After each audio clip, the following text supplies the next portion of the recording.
Alright, good day mga kamots. Welcome back again to our YouTube channel. So today mga kamots, bali nandito tayo ngayon sa Honda Guanzon, Honda Big Bikes. Dito sa may gagalangin Tondo mga kamots. Meron tayo re-review mga kamots na isang motor na kasama sa lineup ng review natin sa Honda Beat FI version 3. So this will be our last entry for the Honda Beat FI version 3 review for this year 2023. So kung ano yung variant na yan mga kamots, ito papakita ko na kagad sa inyo. Kung na natin patagalin pa, simulan na natin yan.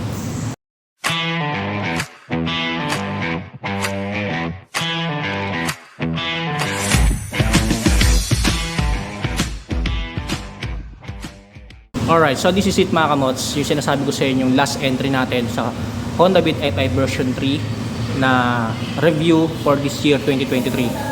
So this is the Honda Beat FI version 3 limited or special edition na tinatawag na kamots. So ano nga bang meron ito sa motor na ito, and ano ba yung mga pinagkaiba niya sa dalawang naunang ni-review natin, which is the Playful variant and the Premium variant, no? Is there any difference ba itong isa na to doon sa naunang dalawang ni-review natin, no? So silipin na lang natin mga kamots kung ano ba yung mga difference niya and kung meron ba siya itong added features, itong special or limited edition. Okay, so pagdating sa looks and appearance mga kamots, kung makikita nyo, wala naman siyang pinagkaiba doon sa naunang ni-review natin na dalawa, no? Yung Playful variant tsaka yung Premium variant. So the difference is mga kamots dito sa motor na to is yung decals nya. No, kung makikita nyo mga kamots, iba yung decals nya dun sa Playful at saka dun sa Premium variant.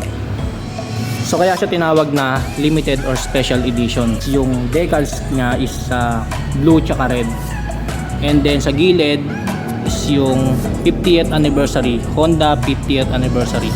So ito yung pinaka entry nila sa 50th anniversary mga kamots. Actually dalawa to, yung isa yung Honda Beat FI version 3, which is ito din, yung isa yung Honda Click version 3 na limited edition din, ano?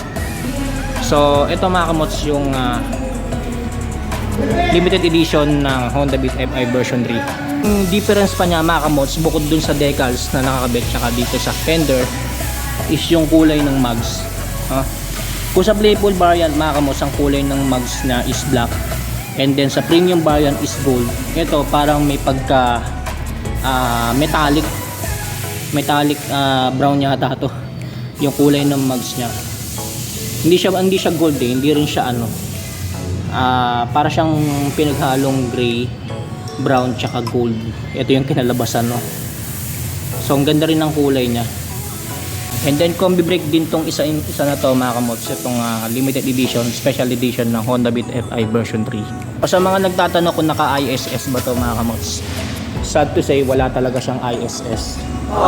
So yung tatlong variant ng Honda Beat FI version 3, which is the Premium, the Playful, and this one, the limited edition, special edition mga kamots, hindi talaga siya naka ISS. So marami nalulungkot kasi bakit hindi daw ito naka ISS, no? Samantalang yung mga nilabas kasi sa Indonesia na Honda Beat FI version 3 mga kamots, eh naka ISS daw. Well, hindi natin alam kung ano ba talagang plano ni Honda, kung bakit hindi nilabas dito yung ISS na variant ng Honda Beat FI version 3. Dating naman sa likuran, same pa rin naman siya mga kamots, na wala namang pinagkaiba sa Playful tsaka sa Premium. Yung mugs lang talaga niya, ito, napakastig ng kulay. Well, hindi naman siya mukhang dumihin tignan, no? Lalo na pag naputikan, kasi yung kulay kasi niya medyo dark brown na gray na gold. Ito mo kung anong tawag sa kulay na to. And then pagdating dito sa tambucho, same pa rin yung heat guard. And then ito yung sinasabi ko sa inyo mga kamots, na design ng fan cover nya, para siyang honeycomb. Yan. So yan, medyo na kukunan na natin siya kasi nakisuyo tayo dito sa stock ng Honda Guanzon na pwedeng igit na itong motor na to para makunan natin ng buo.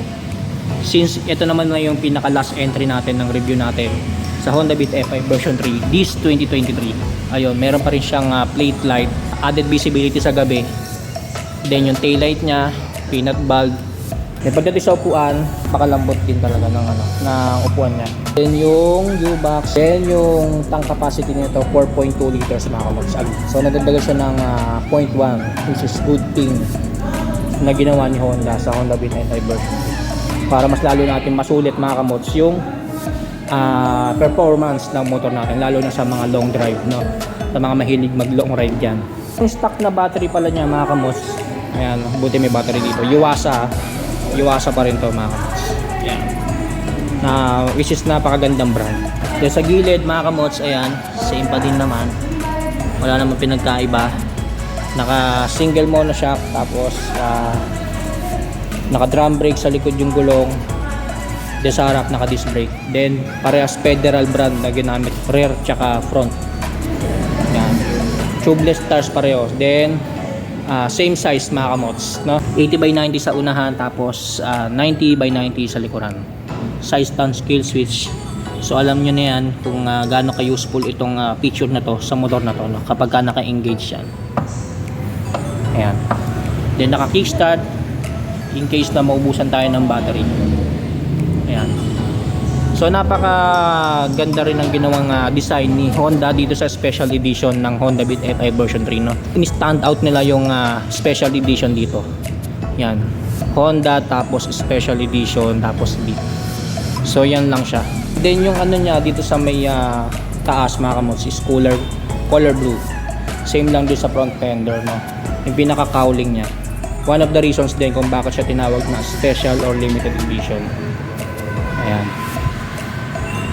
So again, nandito pa rin yung ano niya, yung charging socket niya. Magsasaksak na lang kayo ng ano dyan, ng adapter, USB adapter. Then pwede na kayong mag-charge. Ayan. Tapos nandito na po yung buksan na ng upuan ng Honda Beat FI version 3. Ayan. Kung nga binuksan nyo na to mga kamots, yung key shutter, sasaksak nyo yung susi. So yung susi, ipipihit nyo dito sa seat. Ayan, ipipihit nyo po dyan sa seat. And then pag nakapihit na dyan, nakatapat na din yung susi, tsaka nyo pipindutin to, then mabubuksan na tong upuan. Sa mga tatanong pala kung gaano pala kalalim tong bulsa na to, kasi yung sa naunang dalawang review natin ng Honda Beat FI version 3 is hindi natin napipicture itong bulsa na to. Medyo malalim po siya mga kamots. I think kasya dito yung cellphone. Pero ay masuggest na wag na kayo maglagay ng mga mahalagang bagay dito, no? So kung meron man kayo may ilalagay dito, mga gloves lang, bottled water, pwede dyan. Ayan. Pero yung Aqua Plus hindi kakasya dyan. Yung ano lang, ordinary bottled water lang kasya dyan. And then sa switches naman mga kamots, sa mga buttons, nandito pa rin naman yung high beam, low beam, busina, turn signals, electrical switch, push start. Then pagdating sa design ng panel gauge, wala naman siya pinagkaiba from the playful and premium variant. Ayan. Nandito yung digital, eco, turn signals, check engine. Ayan, nandyan lahat. Speedometer. So, ayan. And then yung pinaka signature emblem ng Honda, ayan. Iniba rin ang design ng side mirror na to. So ngayon lang tayo nakakita ng side mirror ng Honda Beat FI version 3 kasi sa naulang dalawang review natin wala nakakabit na side mirror. So luckily dito sa Honda Guangzhou meron nang naka-engage na side mirror. Ayan. Ang ganda ng ano niya, ng design ng side mirror niya mga kamots.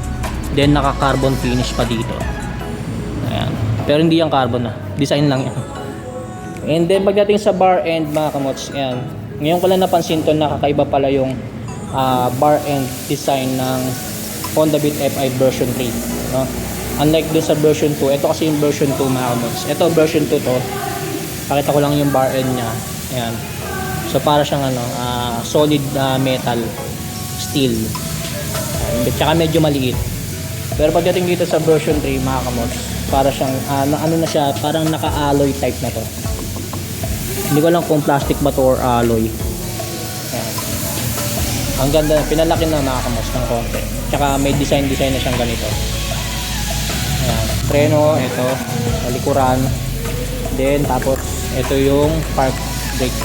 So sa mga nagtatanong kung ano bang ulit ang gamit itong park brake mga kamots, again uulitin ko, ang gamit itong park brake is magpa-park kayo sa mga naka-incline or decline. So pwede nyo i-engage itong park brake.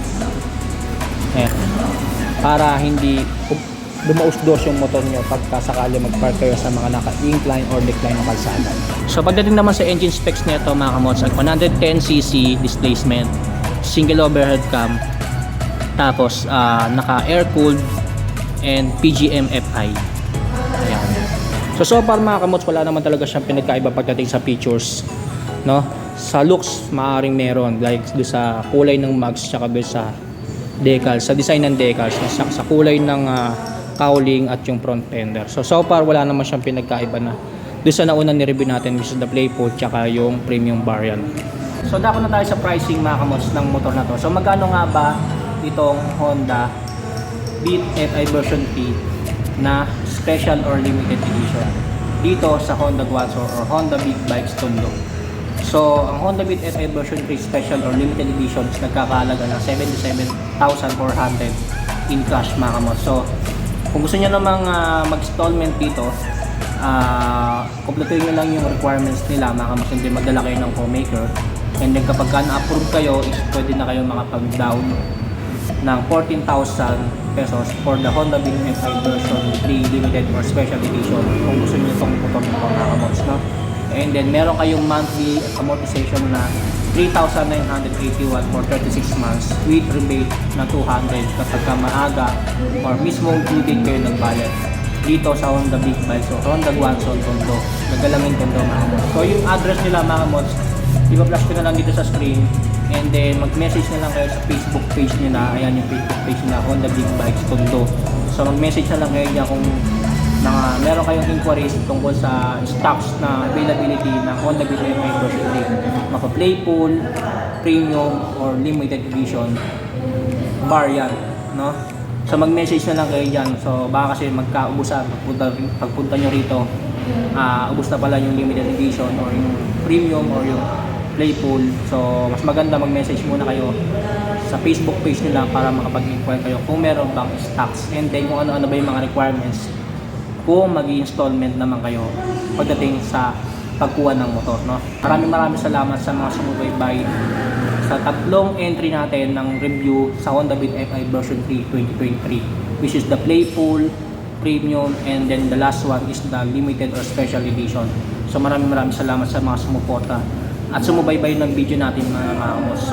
Gusto ko magpasalamat mga kamots sa mga staff, lalong-lalo na kay Sir Rowell, yung manager dito sa Honda Guazzo, Honda Big Bikes Nagalangin Tondo, na pinayagan tayo na makunan ng personal itong Honda Beat FI version 3 limited edition, no? So maraming salamat kay Sir, and then maraming salamat din sa lahat ng staff dito na napaka-accommodating, no? Tinulungan po tayong maipwesto ng maayos itong Honda Beat FI version 3 Playful limited special edition para makuha natin siya ng maigi. So, dito lang mga kamos, stay safe, ride safe. Peace.